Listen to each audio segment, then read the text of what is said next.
Spotted ang mag-real couple na sina Bea Alonso at businessman Vincent Co sa isang event. Pinaakyat ang dalawa sa entablado para pakantahin at natawa na lang si Bea Alonso nang ayaw ng boyfriend na kumanta silang dalawa.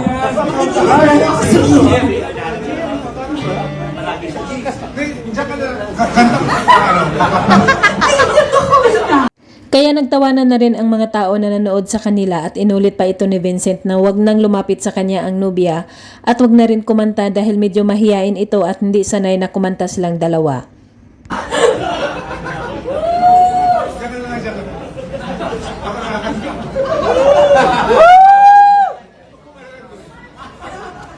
At nagumpisa na ngang kumanta si Vincent Co habang nakatingin ito sa kanyang phone dahil hindi niya memoryado ang lyrics.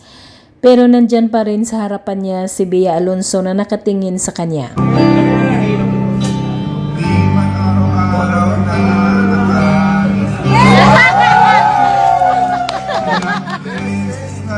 Nagpapalakpakan ang lahat sa pangunguna ni Bea Alonso habang kumanta si Vincent Co.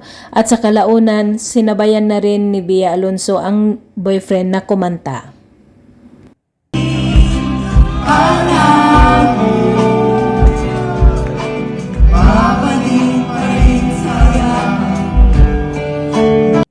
Nakakakilig panoorin ang dalawa dahil pambihirang pagkakataon lang ito na makita ang dalawa na kumanta.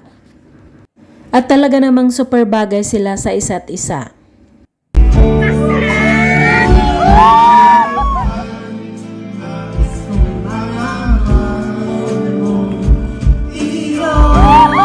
Hiyawan ang lahat nang unti-unti nilapitan ni Bea Alonso ang boyfriend at hinahawakan ang balikat nito habang patuloy na kumakanta at nagtititigan sa isa't isa.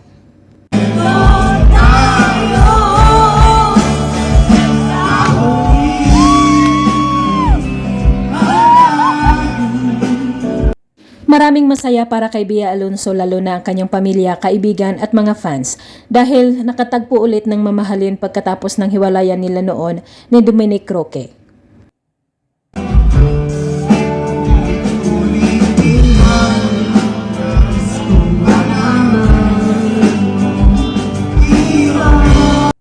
Naging masaya ang lahat at good vibes ang dala ng dalawa sa mga taong nakapalibot sa naturang event dahil sa kanilang nakakakilig na kantahan.